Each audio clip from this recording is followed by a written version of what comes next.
Hey, pussy, are you still there? I actually admire that you can actually be this fake, and like when the TV comes on, how you can just change. You're the scum of the earth.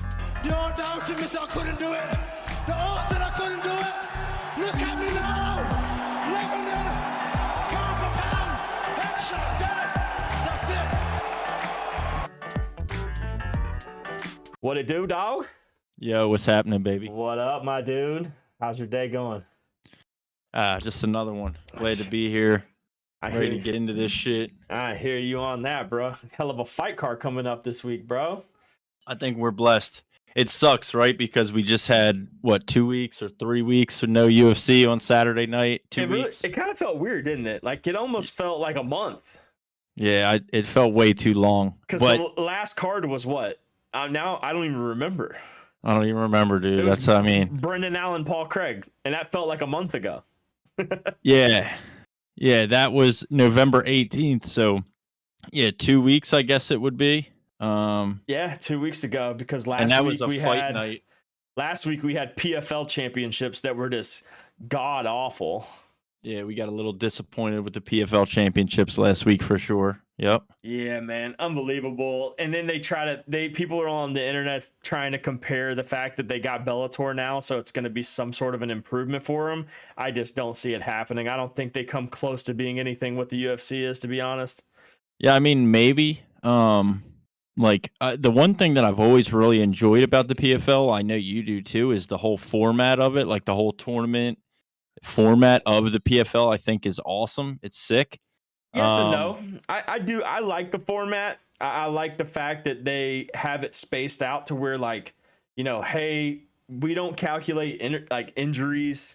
We just kind of, this is the schedule for the year. You win this fight, the next time you fight will be then, and then the next time you fight will be then, and so on and so forth. It's not like the UFC where you could wait, 10 months just to get a fight. The PFL has, such small pool that it's like they have everything scheduled down to the T. So, yeah, I think I enjoy that. Like, I think each fight, obviously has meaning. I mean, it's the same in the UFC. Like, you're trying to climb the rankings, but it's just such a bigger group of fighters in the UFC that to reach the pinnacle is so much longer of a process where these guys can fight 4 times a year really in the PFL and win $1 million.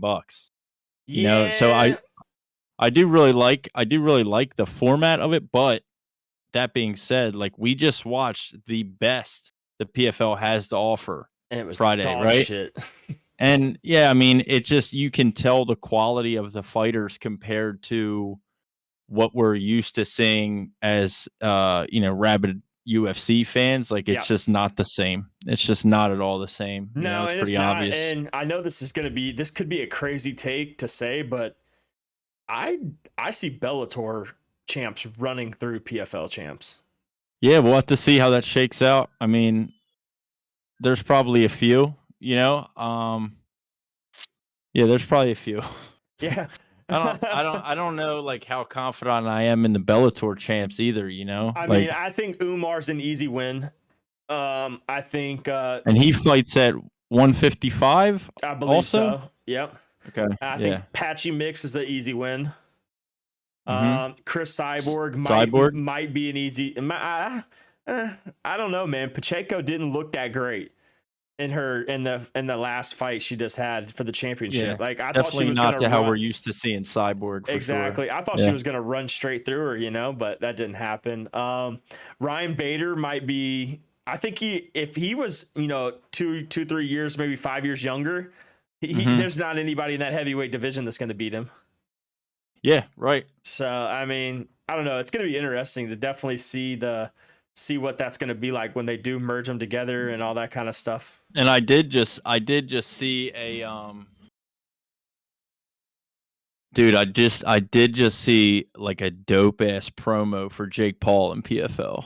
A dope promo? Yeah, it was dope. It was dope. I can't even hate, dude. I can't even be a hater, dude. The video was so cool. Like, the music they had, like, I was just like, hold on. Yeah, dude. A Jake Paul PFL fight.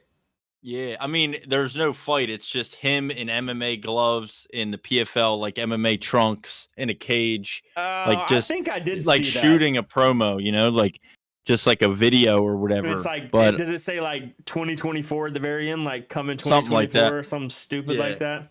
Something like that. But it was a dope video, and I was just like, oh shit. But like, here's the thing, man. Say whatever you want, but like, I'm gonna watch that.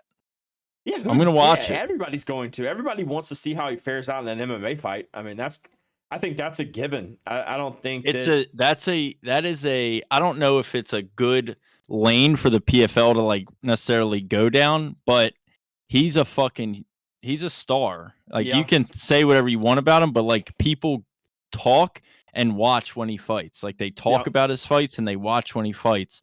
That's a big draw for the PFL. Like you're going to have people that have never watched the PFL ever before in their lives and never even thought about it. Your casual boxing and MMA fans that don't even watch UFC fight, not like just casual fans that are going to watch that because it's Jake Paul. It's going to be a big event when he does come to the PFL, that makes sense. regardless of how you feel about the dude. So what do you think? Do you think that it's same price as the last pay-per-view, $49.99, or because it's Jake Paul, they're gonna jump that bitch up to $69.99? I don't know. I hope so. I hope for a little $52.99 with the fees or whatever it was. I'm gonna grab my water right here real quick. Yep. But I mean, it's funny because this is the first PFL event that I seen them charge for a pay-per-view. Yeah.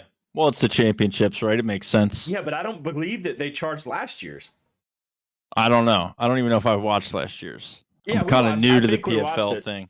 Well, I don't know if you were in here with me, but I definitely watched it last year.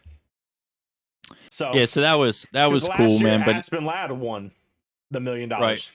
Yeah, okay. I think I do remember that. Yeah. So I mean, but that was cool. But that was like a kind of a shitty filler to not having UFC for 2 weeks. But now we get this fight night with Dariush and Tsarukyan. And this is like a fire card. I'm super excited about this, bro. There's some heavy hitter fights on here. It's gonna be awesome. What's crazy is I'm not necessarily like one-sided on a lot of these fights. I'm very 50-50 on a lot of these fights. So I agree. I agree. And I definitely want to talk about a couple of them as well. So I mean, we could jump right into that and just kind of touch base. I mean, the prelims are not the greatest. There are some good fights on the prelims. Obviously, to headline the prelims, you get Miesha Tate and Julia Avila, which, I mean, Miesha Tate, she's a veteran in the UFC. She's been around for a very long time. This is likely her last fight, win or lose, honestly. I think if she doesn't win dominantly, I don't think the UFC offers her another fight. But if she loses, I think this could potentially be her retirement fight, if I had to guess.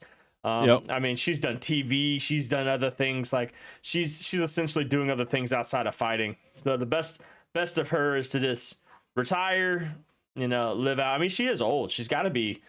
I mean, God, I don't even know. She's 37. Yeah, so she's getting up there. I mean, yeah, she said in a press conference I just saw earlier that like she doesn't know, like any fight could be her last fight, kind of deal. Yeah, I mean, you get beat up enough over time.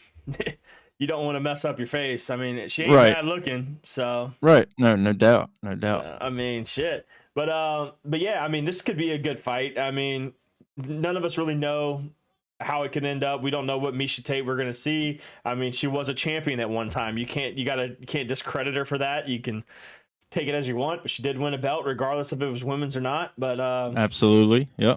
So hey. Good luck to her. I can't wait to see it. If it is a retirement fight, I definitely remember when she was, not a veteran, when she was just coming up in the UFC. So, let's see who else we got in the prelims. Any other like standout names? I know Cody Brundage is a standout name. I've seen that name a few times. Yeah, I think he gets ran through. You think so? Yeah, I do. Zachary Reese. What's this? Zachary Reese undefeated, okay? And here's the thing. 6-0, yeah. Cody Brundage is a small guy. Yep. For 185, I think. Where do I remember seeing this guy from? Zachary Reese. This dude's a problem. He's fucking huge for 185. He's 6'4". I mean, he's Adesanya's size. He's 6'4", 185. He has like a fucking 80-inch reach or something. That's dramatic. It's probably not that much, but like I think he's too big for the weight class? For Cody Brundage. Like, Cody Brundage is a smaller size guy. He's like a 6-footer. I don't see Zachary Reese having a problem. He's just he's just too big, dude. He's just too big. I like it. I don't mean, see there's it. no odds on here either, so that just goes to tell you that either there's something there that Vegas sees that they don't want to put it out yet, or what. So I'll look more. Yeah, the into only that. thing I saw odds on ESPN set that Zachary Reese like a -250 favorite or something. Oh, that's not bad. It wasn't a crazy no, it definitely wasn't like a crazy lopsided one way or the other. But I think he wins dominantly. Awesome. I like that. I do want to point out that Miesha Tate is still the number 12 bantamweight in the world. That's awesome. And dude. her last fight was last year in July against Lauren Murphy that she lost to. And Lauren Murphy may be on the biggest downward spiral in women's MMA history. I mean, women's MMA is just so comical at times. Yeah, like I know. it can be so legit. I don't want to shit on it all the time. Like it's definitely legit, but like it's just like, like if you were on the type skid that she's on in men's bantamweight, Yeah, like you wouldn't even be in the UFC anymore, probably. Yeah, 100%. You know what I mean? 100%. I mean, I'll give a little blame to myself because I'm an idiot and I'm gonna call myself out. I definitely bet on women's MMA during the PFL event and may have been the worst. Let's just decision. get this all out in the open now. You made a big mistake. A big mistake. Big mistake. I'll never do it again. I told myself 100 times to never bet women's MMA, especially at like a high price level. And I did, and it bit me in the ass. And it wasn't like I took just a money line. I actually took the fight to not go the distance. So which is even worse. Like that's such a bad bet, dude. I know. I remember you saying that like when we were watching them. I was like, why? Very disappointed in myself. Why? Never bet women's MMA, especially if it's to fight to end inside the fight to end inside the distance. Never do it. Yeah, mistakes were made. Mistakes were made that Friday for sure. I will say it was Kayla Harrison to run through Aspen Ladd. Right. Yeah, that's tough. Tough chick, dude. I should have fucking known better. I regret it. It is what it is. Yeah. Okay. Anyways, back to the UFC. Yep. I had to get my my dirty secret out of the way for everyone. Yeah, you got to be honest with the people. Exactly. So we start the night out. I mean, well, not a bad fight. I'm gonna probably botch the last name, but Soriano and Stoltzfus. However you say that name. Stoltzfus. Doesn't sound very American to me. Yeah. I mean, a guy has the United States flag. That name does not sound American, but true that. Yeah, true that. I believe Soriano sounds more American than Stoltzfus. Yeah. But anyways, fucking Clay Guida's on here too. I just noticed. Next fight up, man. I was just gonna talk about it. So that's so crazy. My man's about to have 60 fights in the UFC. I say this with a heavy heart because I love Clay Guida. Yeah. If he loses this, he's done. No more. Right. Yeah. I mean, he's 41. He's 41, and the guy has went to war. Like legitimate brawls in the fucking octagon. Like there's just something about that guy. He has this screw loose, and when he gets in there, he's just an animal, bro. Yeah, for sure. I mean, love him. Always liked him. But it's definitely about time for him to hang it up. I don't think he won his last fight. I think he won the fight before, but I don't think he won his last one. Yeah, no, he didn't. He lost earlier this year against Garcia. That's right. So I think the UFC's giving him his one last. Here you go, and I think this. I mean, Joaquim Silva he's young, and not necessarily young, but not as much. Obviously, not as much time in the UFC. Right. Yeah, he's 34. Yeah. So I think he'll give Clay Guida his last bout, which I would like to see Clay Guida fight someone, a veteran or something like that, to end it on, kind of like they did with Nico Price and Robbie Lawler, something like that, for a guy who goes in there and goes to war. But who knows, man? If he loses to Silva and he ends it, good career for him. If he somehow manages to win it, put that motherfucker on UFC 300 and let him end his career on a bang. You know what I'm saying? I think that's what they need to do. Like him and Dustin Poirier or something, or like Jesus Christ, no, he wouldn't let him die. He wouldn't last 30 seconds in there with Dustin Poirier. not at his age. Yeah, 41. But, what about oh fuck, dude, what's the other guy's name? He has like the knockout record or close. He got it, and I think Derek Lewis got it back. He's 40 something too. Talking about Tim. Shit, what is his name, man? Knockout record. Yeah. I don't know. You might have to look it up. I'm looking it up, dude. I'm looking it up. Yeah, here he is. Matt Brown. Oh yeah, Matt Brown just had that crazy knockout against who did he beat? He beat dude, he knocked him out cold too, bro. First round knockout, right? Was his last win? Mm-hmm. Correct. Who was it against, dude? I can't remember, but I feel like it was against someone somewhat decent. Yeah, Matt Brown. What was his last fight? Matt Brown. Let me see here. Let me see. Yeah, because I mean, he fights at 170. Yeah, he had a big one. So they could, Court McGee at Charlotte. Yeah, UFC Charlotte. That's right. Yep. Yeah, that was UFC a big win. Charlotte. Mm-hmm. Knockout TKO first round, end of the first round. Yep. It was. He called him. I don't remember how it was, but it was like a straight right. I think it was just a straight right that was so hard it knocked him out. Yeah, that's right. Right. It was just a jab right on the chin. Because was that not Robbie Lawler's retirement night? Same card, right? No, it was a fight night. It was the Rosenstruck fight night versus Almeida. Oh, okay. He was the prelim final. Matt Brown and Court McGee. There was a lot of good knockouts on that card, though, if I'm not mistaken. There was, all in the prelims was Brian Battle had a first round knockout in like 15 seconds. That one was really good. But so like Matt Brown's how old?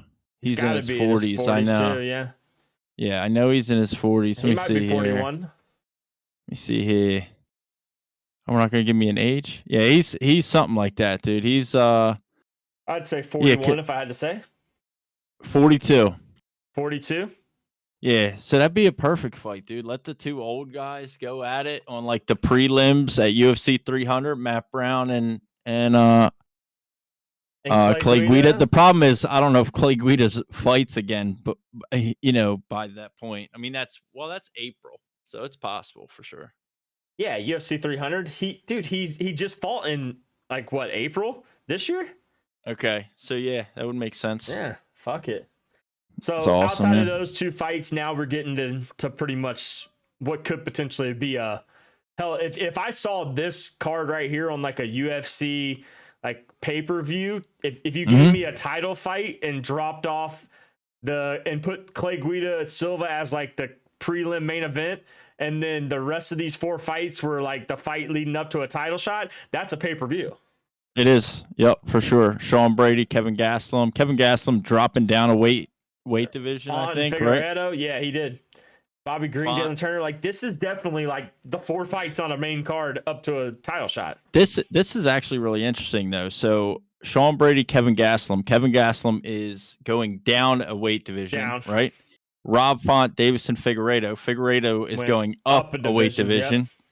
Jalen Turner, Bobby Green. Jalen Turner just took this fight on hella short notice. Yep. And then Tsarukyan and Dariush, I think, Dariush is coming off of getting knocked out by Charles. Tsarukyan is going up on a win. Yeah. So I mean, dude, I'm excited. I'm glad to be back. Dude, Tsarukyan's another. I know we were just talking about this. It might have been on the live stream we did on YouTube or something, but Tsarukyan's another American top team guy. Yeah. We talked about that the other day. Yeah. So, yeah, he's on a 2-fight. He's on a 2-fight win streak. Yeah, he is. Lost to Gamrot though in 2022. I'm seeing. Yep. But I mean, this is going to be a test for him for sure because this is by far probably his hardest fight. I think definitely his hardest fight, but to be honest, this is gonna piss a lot of people off. But if there's anybody that's gonna piss someone off about a UFC take, it's gonna be me. Fuck them. Sure. I never thought Beneil Dariush was that good. Yeah, people love Benny, dude. I like him. I like him. I think he's a good fighter. I never saw him as a champion. I never saw him winning the belt. I never saw him even being a number one contender. Like he's almost like a Belal Muhammad in my eyes type deal. Like I don't see Belal holding the belt. I don't see Belal being the number one contender. I just don't think like they're good enough, but they're just not that extra step. I mean, dude, if you're gonna come off, if Charles Oliveira loses like a bad fight to Islam and then takes this fight against you and you're the up and coming, like you get the number one contender shot fight and you lose in the first round to Charles after him losing like that tells me that you're not that good, dude. Right. Charles shown you his weakness. You could probably react on the fact that he's coming off a loss, and Charles was supposed to fight Islam again, obviously, after that big win, but that's besides the point. But Dariush has always been that one. He's kind of just like he's good enough, but he's never gonna. I don't think he's ever gonna get to that next caliber of like championship level. And I mean, he's the fourth ranked lightweight right now. Correct. But like you got to think Gaethje's in front of him, Oliveira's in front of him, and Islam's the champ, obviously. He already got knocked out in the first round by Oliveira. Yep. I don't think he beats Gaethje. I don't think he beats Gaethje either. I don't think he beats Islam. I definitely don't think he beats Islam. Like so now he's fighting the 8th ranked guy. Volk runs through him. Yeah, like a in shape with a camp Volk. Yeah. Shit, Volk did a 10-day notice. Volk beats Dariush. I'm sorry, but it's true, dude. But the thing is, though, is that I know this is gonna sound crazy about Volk, but the Volk we saw against Islam last, that Volk ain't coming off 10 days notice and beating. I don't think he's beating Justin Gaethje.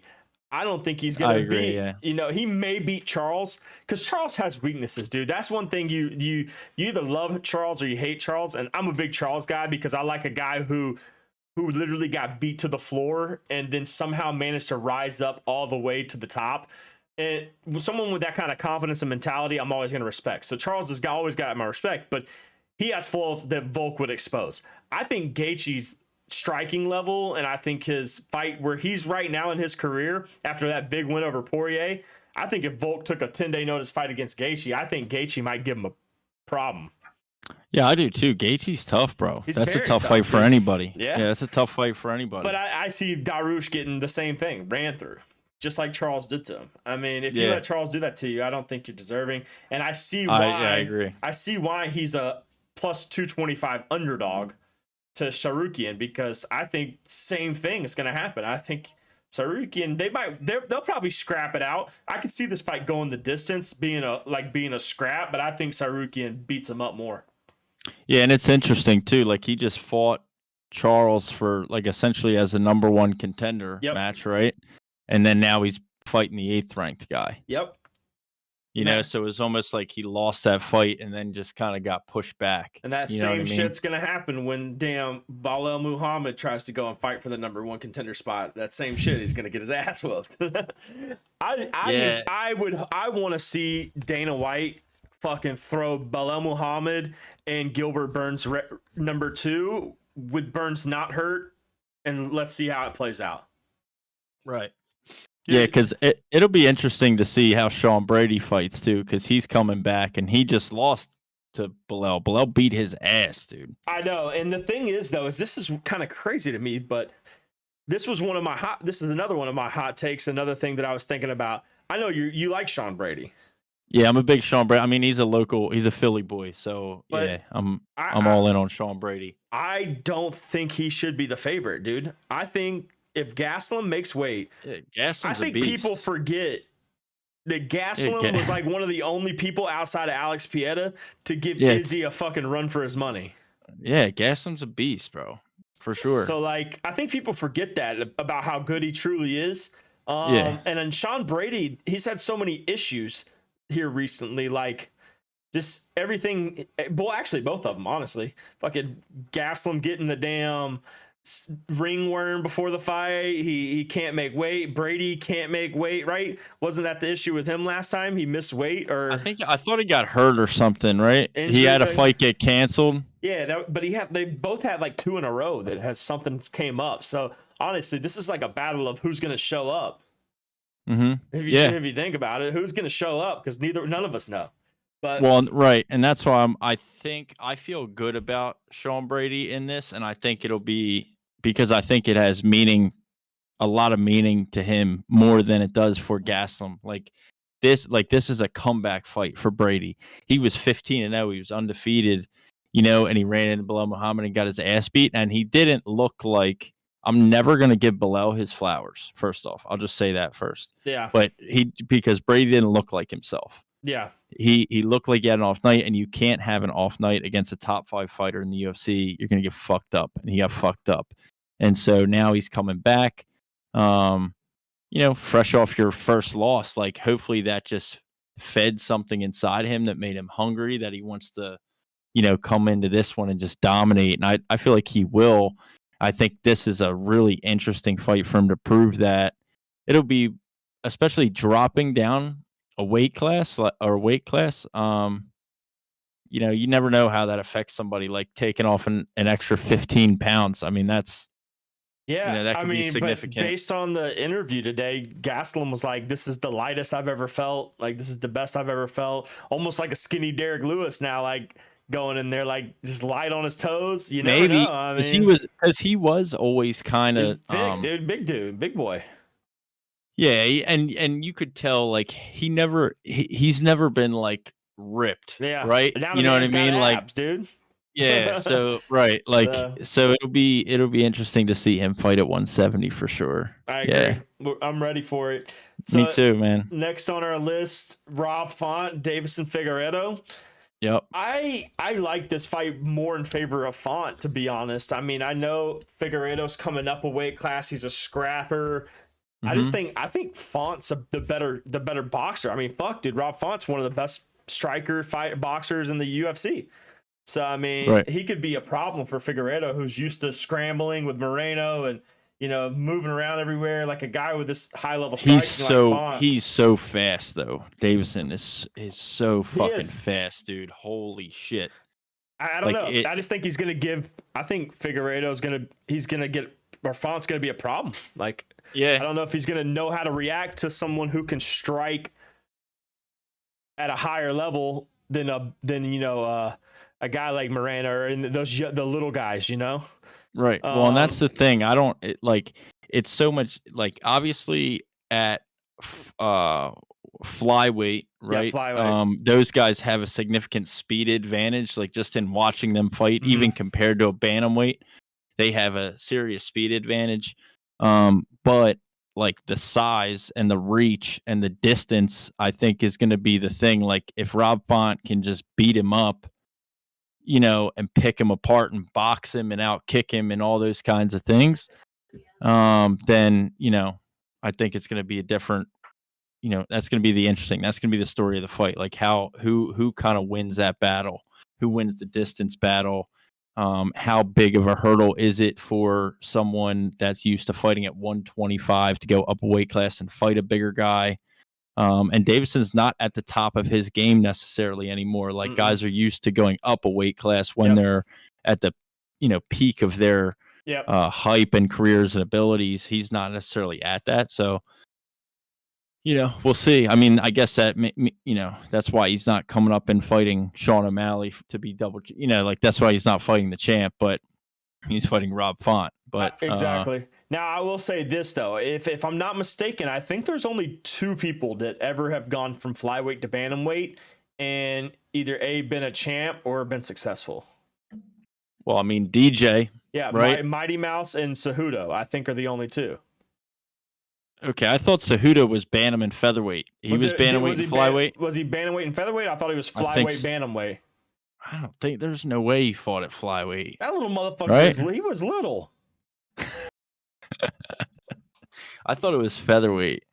No, I don't think so. I think he fought flyweight. I mean, man, I might sound like an idiot, but I'm pretty sure. Dude, he was little. You're right. Flyweight and bantamweight. Yeah, I was about to say, dude. Cejudo was small, bro, when he first came on the scene. Bro, he wrestled in the Olympics at like 115 or 113 or something like that, dude. He's a little motherfucker. Yeah, and he's got a gold medal in the Olympics, right? That's so crazy. Definitely is an Olympic gold medalist, dude. He was a beast in college and in the Olympics. He was an animal. So nuts. That's so nuts, man. One of the greatest wrestlers of all time. That one, I think, has a lot of interesting things to look at, and I bet it'll be fireworks, honestly. Yeah, Same thing with the next one, Jalen Turner and Bobby Green. I saved the best for last. This is my favorite fight on the card because you already know all the homies love Jalen Turner, but all the homies Tarantula, love baby. Bobby Green. So damn it, Bobby Green's a gangster. This is gonna be a brawl, dude. It's like I don't want to see either one of them lose. Yeah, either way, it's just like I mean, it's the same. I feel the same way about this fight as I did with Tarantula's last fight against Dan Hooker. Yeah, a brawl. You know what I mean? Yeah, and dude, that was brutal. But Dan Hooker was beat up, bro. He was cut. It was blonde-haired Dan Hooker. You could see all the blood in his hair. Crazy. Jalen Turner gassed out. Last fight. He did. That's why he lost the fight. It's obvious, dude. He caught. Remember, Dan Hooker ate the left that kick to the face. And then that's when Jalen jumped out and just let all his gas go. And then Dan Hooker recovered. And then after that, he caught Jalen. And then it was literally dude, I actually want to watch that fight tonight. That's what I'm going to fucking do when we get done. I'm going to go back and watch that fight. Because, dude, there was times where Jalen was hurt. I thought I still had, I think I had Jalen Turner winning that fight, though. Oh, we all did. Yeah, we definitely did. I mean, because that was a weird decision. Yep. I really thought I had it, but that was where was that fight? I don't even know. Oh, it was just in Las Vegas. This is the Volk fighting Rodriguez card. Yep. Okay. Yeah, Brandon Moreno. Yeah, okay, that's right. Oh, this was Mexican a fire Independence Day, wasn't it? Yes. Yeah, this was a fire card, bro. I know it was ranked in our tier list as the number 1 or 2 best card of the year. Yeah. It was. It was definitely up there. Yep. It was an S tier card. We had it for sure. Definitely had S tier card. Yeah, that was a good video too. If you haven't checked that out, make sure you go and check out the tier list where we ranked all the UFC pay-per-views of the year. So that shit was a good time. But yeah, this is the first time I'm kind of hands tied with this Jalen Turner Bobby Green because I really like both of the guys. If Bobby Green gets a big win over Jalen Turner, now you're talking a top 5 fight next potentially because he's on a killing spree right now. Yeah. So I mean, you never know what the UFC could do. They either want to say, "Oh shit, he's really on that shit. Let's give him a big time fight," or they keep playing, Bobby bullshit with him and just whatever. But yeah, I mean he had a draw against Jared Gordon. Yep. He subbed Tony Ferguson, and then he knocked out Grant Dawson though, which was in October. Big. Yep. So this that is was only a step that was up like for him. That's less than 2 months ago. Yep. Jesus, this dude is crazy. And he put Grant Dawson in his tracks, brother. Undefeated, coming in. Yeah. Bobby Green shut that shit down. So this is 30 seconds into round 1. This is definitely a big step up, though, in my opinion, in competition. Jalen Turner, he's lanky, he's long, he can play distance really well. That won't allow Bobby to get close and utilize his skill. That's really Jalen's only path. That's his big path to victory. If he can control the distance and strike with his legs and not allow Bobby to get into his clinch and get in close to him, then he definitely is going to easily win the fight. But if Bobby gets anywhere remotely and Jalen fucks up and tries to scrap with him close, Bobby could catch him and knock him out. No doubt. Yeah, I think it could go either way. I think that fight, I think that's the fight to bet to end inside the distance. Oh, it will. I definitely could see it ending inside the distance. Yeah, Without for a sure. doubt. Yeah, I mean, this is Jalen Turner's redemption fight. Or this is Bobby Green's ticket into a potential great opportunity. Right. Yeah. So Yeah. I mean, Bobby Green's getting up there in age too, man. So it'd be interesting to see. He's 37. So Jalen Turner's 28. Like for Jalen Turner, like you can't lose these fights. You can't No, you lose can't. like you can't lose against the 37-year-old Bobby Green if you're trying to Nope. go anywhere in the division. You're gonna have to win this fight. Oh yeah, if Jalen loses this game over. He's going to get pushed back top 15. He might even move back to 14. I mean, he'll be on a 2-fight I mean, skid. it's just such a it's arguably the most competitive division in UFC right now. So for a 28-year-old, it's going to be tough. Like you can't. I mean, he has plenty of time. Obviously, he's not even really in his prime yet, arguably. Yeah. But you can't lose to the 37-year-old Bobby Green. No. You just and can't. they've got it fairly. I mean, they got Jalen Turner as the favorite, which is I think is kind of obvious. It should be. But I Bobby agree. Green's a plus 130 underdog, which is damn near even odds. Right. So, I mean, a lot of these fights are even. Gastelum Brady is even odds, essentially. Font Yep. Figueiredo is even odds, essentially. Jalen Turner and Bobby Green even odds, essentially. The only one that's kind of separated is Tsarukyan and Dariush. Right. So, I mean, we kind of forget about the first two fights that are on the card because of how good the last four are. Yeah, I agree. But yeah, I mean, the last four are going to be bangers. Like I said, if you took those 4 fights and put them underneath a championship fight, you got a pay-per-view that I would pay for and be happy with, For sure. We wouldn't be putting that on the give me my money back on the tier to list. be honest, it'd probably be if you put a big time fight on this card, say you did, since you have Dariush and Tsarukyan, and if you did Islam and Charles as the championship fight, now you're talking potential A tier, S tier card. No doubt. Yeah, no doubt. It's a lightweight fight, main card lightweight bout for the co-main. Then you got Jalen Turner, Bobby Green, lightweight. So then you do the lightweight belt for the championship, and now you got Islam Charles. This is definitely easily could potentially be a championship fight. I'm happy it's not, but hell yeah, yeah, for free, for fun and for free on ESPN Plus, baby. I don't know if you saw. Did you see that there was an altercation between Bobby Green and Tsarukyan's team? Like Bobby Green, I guess, had to fight one of the guys. No, when? Yeah, this just happened like before we got on the podcast, probably in Vegas, 3 hours before. What? Mm-hmm. No, I didn't see that. Yeah, are you kidding me?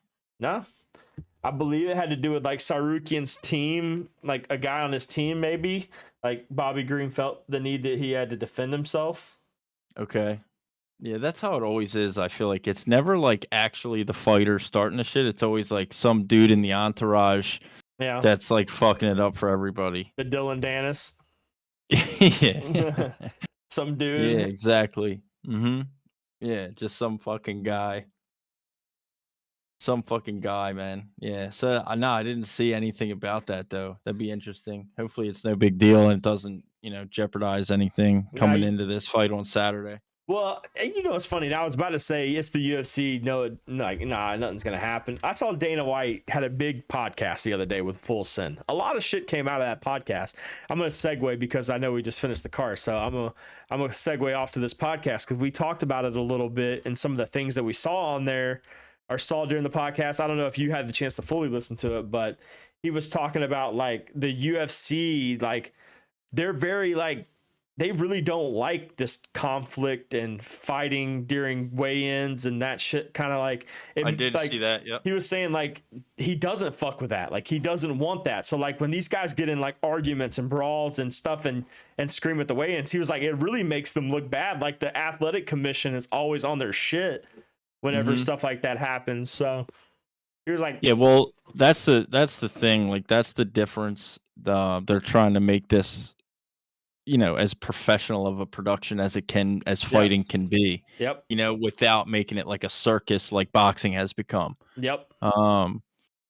So I agree. I mean, it's just professionalism from top to bottom would be the best way for everybody to handle themselves every time. But I mean, for us as fight fans, we want to see John Jones sling a chair at Daniel Cormier. We want to see fucking Connor throw a water bottle at Nate Diaz. Yeah, and then or Connor throwing a chair through Khabib's window of his bus. Like that was a little much. There was like hella people on that bus. We want that as fight fans. We want that conflict. Like we want to see Colby Covington talking mad shit at a press conference. We want to see Sean Strickland calling Izzy a fucking whatever he was calling him, gay and all this shit at the right. We want that, but they are all like, nah. That's why they didn't want Sean to be the champ, because he's a I just watched the PR problem waiting to happen. I just watched a video of him sparring 3v1 against 3 guys in his gym. Dude, he's nuts. Speaking of him, the video that circused online of somebody some drunk dude stumbling onto his driveway? Yeah, that was awesome. I know we tweeted that out. We put that on our Twitter. Yep. At Over the Octagon podcast, and dude, that's just such a Sean Strickland thing to do. Just casually walked out, jeans on. Who walks around their house with jeans on and a white t-shirt? Like, that's some Sean Strickland shit. I don't know if you caught that or thought about that. But I was like, yo, this dude, like, I'm in some basketball shorts, a hoodie, and a t-shirt. This man's casually sitting at home. Ring doorbell rings. He checks his phone. He has enough time to have a gun on him, blue jeans on, boots on, and a white t-shirt, and walks outside. I think the blue jeans, white t-shirt, and handgun are probably just like normal operating behavior for him. You know what I mean? That's his normal wear around the house. Doesn't change his GTA character at all. Just casually white t-shirt, blue jeans, and a gun. Right. For sure, man. If that ain't America, that was hilarious. I don't know what is, dude. That's fucking America as it gets right there. Yep. Yeah, it was awesome, dude. That and then like now he involved himself in this whole like Ian Gary thing too. I don't know if you've been following that. But, yeah, bro. Ian Gary's he's been going off on that. Trying to, and like truthfully, like I think he's trying to look out for Ian Gary too. Really, like he's trying to say like, dude, run, you gotta buddy. get away, you need to, dude. You gotta get out of there. Your wife's this, your wife's that. Get away. He called her a succubus from what I saw the last time. It's what he called her. He's called him a cuck like 20 times and her a succubus. Yeah. Awesome. It's great. I mean, my favorite champion right now. He doesn't give a shit. And you know what's crazy is this may affect him, dude. As much as he admits it's not doing anything, I mean, let's be real here. Dylan Dennis and Logan Paul, when that shit was going down, you would have thought Logan Paul was going to run through Dylan Dennis. Like, let's be real. Dylan Dennis wasn't fucking fighting, but Logan didn't look good. I think it had a lot to do with Dylan beating his ass online for so long. It kind of got to him. I think the same shit might happen to Ian Gary if he lets it get into his head, and then the press conference comes around and you got all these people shitting on you at the press. Dude, you're gonna have Colby Covington there. You don't think Colby Covington, the American badass, isn't gonna bring that up at the press conference? I hope so. Yeah. It's I gonna hope go so. the I fuck can't down, wait, dude. Can't wait for that. I hope that press conference is just because there's other people there too, right? You got Ian. Colby's going to be there. Ian, Patty Pimblett's there. Patty Pimblett's going to be there. Tony Ferguson's going to be there. Tony Ferguson don't give a shit. Sunglass Tony, hopefully. You know what I mean? You're going to have freaking Wonder Boy in the corner trying to make peace with everyone. Right. Right. But Ian Gary looks like the guy that could crack under that kind of pressure. He's young, dude. Young kids like that, they might be great fighters, but they're still young in the brain. And they still can have those mental little breakdowns, and it might not be a good thing for him, dude. It's going to be added pressure. Cody Garbrandt's going to be there. Yeah, it's going to be added pressure on him for sure. We'll have to see what happens. I think Ian Gary's really good, and his whole life, truthfully, like I follow him on Instagram, as probably a lot of people do. His whole life is dedicated to training. Like he's been traveling the world since his last fight, training in Brazil, training jiu-jitsu in Brazil, Muay Thai in Thailand, like boxing in Ireland, at Conor McGregor's gym over there, and like all these different places, training with the best of each style, getting better and better. We'll have to see how that works out. You know what I mean? But like, this is another fight like that. I mean, that's not, a couple weeks, but that's another one that we're going to have to keep our eye on. And obviously we'll have an episode or two of the podcast before, that pay-per-view comes on. So we'll have some time to kind of dive into that a little bit deeper. But yeah, I'm really excited for that whole thing too. It's going to be awesome to watch. Question for the social medias. Does Ian Gary get booed when he comes out, or does he get an extreme cheer from the crowd? Definitely no. He gets booed. He gets booed, right? 100%. Yeah, I feel like he's gonna get fucking booed. Okay, so hold on. Next question: does Paddy Pimblett get booed or cheers from the crowd? Where's the fight? Is this one in? It's in Vegas. I think Paddy gets booed too. I think Paddy gets booed too. Yeah, I think we're about to see two guys get booed immediately as they walk out. I think the hype train on Paddy is over. Oh yeah, and imagine if Ferguson wins. I'm planning on it. I'm literally planning on it. I agree. Yeah, that's gonna be fun.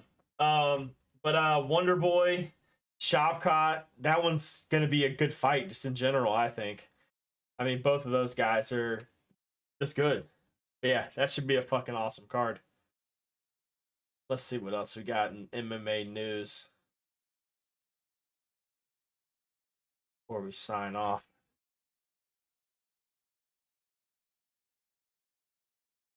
Can't be messaged. I'm not trying to message nobody. What the fuck? My bad. She's you're good, brother. She was giving me some juice. Some juice. Yeah, some juice that we're talking about giving to the kids or not. I'm against giving it to them because it's just like crazy sugar. She's super pro giving it to the kids because they don't have any more. She's saying I'm crazy. Yeah. Hey man, it's women, bro. My wife tells me the same shit. Yeah. Anyway. But let's see. I think that's really. I mean, ain't much news coming out of the MMA world until probably after this week. Oh, I guess Kevin Holland. That was such a tease. The Kevin Holland MVP fight on the board. Yeah. Then Kevin Holland coming out saying like, "Nah, bro, I haven't even been offered the fight yet." I mean, do we believe? Well, we'll see. Him? It's on the board, right? Like M Page was on the board. I don't give a fuck, Kevin Holland, whatever. But like it leads me to believe that we're extremely close to seeing Michael Venom Page fight in the Octagon in the UFC. So, that to me is exciting. That to me is what was exciting. Not necessarily so much that having Kevin Holland tied to it would be sick too. Like I think that'd be a sick fight, but they got on the board. Now that I'm looking at it, they have Neil Magny versus Mike Malott. Yeah, well, there was a bunch of problems. Yeah, there was a lot about this that I saw. That's already there. Yeah, those fights are already set. That's right. Yeah. So there was some problems though. Like they had some fights. Is this January? January 4th?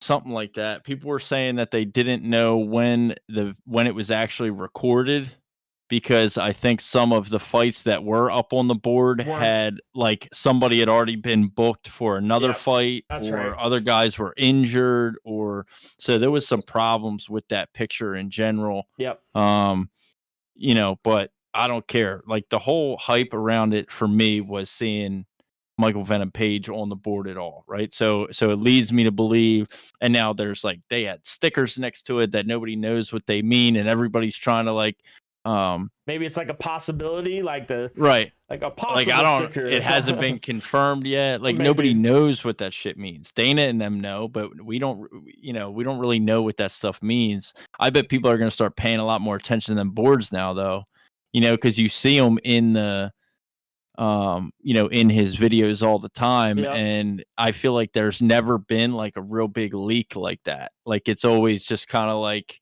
yeah, you never really see it. Most of the time Dana announces stuff pretty fast. or announces them in front of the boards and he's already announcing the fight. So it's Exactly. like you don't really get like a leak like that, but he filmed the whole fucking podcast in that room, I guess. And so some of it came up on there, but Yeah, he definitely didn't know what he was doing. yeah. But it'll be cool to see that, man. I'm excited, but I'm just glad to have the UFC back Saturday night. Oh yeah. I got some stuff to do with the family earlier in that day, but hopefully I'll grab the kids, bring them home, get them all tucked in, cozy, and Heck yeah. sleeping. So Yes, sir. we can ball out watching some bangers Hell with the yeah. boys on Saturday night. Bangers with the boys, and you already know where to find it at. It's gonna be in the Overs Club because we do this shit every Saturday. If you haven't found out, it's what we do, man. Kick back, relax, and watch UFC with as many people as that wants to join. So, No doubt. dude, man, we crushing TikToks, crushing Instagrams, Reels, crushing YouTubes. It's Murky, man. You're adding up fucking some value, brother. I respect. You're killing it. You're making my dumb ass look smart. Yeah, we don't have any idea what we're doing, but we're trying to figure it out. Figuring out as we go. We're figuring it out as we go, but it's growing. So if you're listening to the podcast, check out everything else. TikToks, I almost said the Hulus, but the TikToks, the YouTubes, the Instagram Reels. Like if you see them, like them. Watch them. They're funny. Fucking Murky's making them right now, so he's crushing that shit. Tell your mother, your grandmother, your aunties, your uncles, If you gotta your make cousins, fake your accounts, babies. make them, bro. We want all the followers we can get. Tell your baby mother. Hell yeah, bro. Tell everybody, follow the TikTok, follow the Instagram, subscribe to the YouTube, like the videos, all that stuff. I mean, it's a lot of fun, man, and we have no idea what the fuck we're doing, but we're figuring this shit out. But I tell you, we got a lot of shit planned for 2024. Like we had a big interview with Joe Giannetti a couple of weeks ago. That interview really sparked some things for us and got us some connections that we were looking for. We just had Sean Schubert on for an interview this last Monday, or this most recent Monday. Great dude, so cool, man. Dude, such an awesome guy. So go listen to that interview with him. Tells his whole story about his career and how he got into Muay Thai and all that stuff. So check that shit out. We got more future interviews coming from hopefully Cage Titan. Like I said, that interview really helped us out and get some good connections. So we're hoping 2024, we're kind of like their main source of interviewing. That's a goal of ours, and we're still kind of working the local scenes in our areas too. So Cage Titan, if you listen to this, we're going to go to a show next year. We just need to know which one will be a good one, and all of them should be good, but we want to get out end there. Of the year. We want to get out there next year, show some support since you guys are helping us and supporting us. And we want to get out there, man, and check out some fights. We're not local, so we'd be traveling. So we want to get out there. So just let us know what we can They do. announced, I think, 5 events for 2024. Yep. So first one starting in January, and then probably one a quarter or something, and then the end of the year, similar to how it was this past year. But and then obviously our boy JoJo is fighting January 27th. Yes, sir. At still hanging around at the 170 weight class, Man, like a fucking savage animal. He's already defending the belt. So yeah. It's gonna be awesome, man. But all right, Murky, I ain't got shit else, brother. I know it's getting late, and we're both about to hit the hay. We got work in the morning, so we'll leave it on that note. Like I said, check out all the social medias. Shoot us a follow. Channels are growing daily. That's what we're trying to do here. Trying to make the best MMA content we possibly can, bro. So, all right, Murky, I'll catch you fucking Saturday. Yeah, let's get it, baby. Yes, sir. Peace.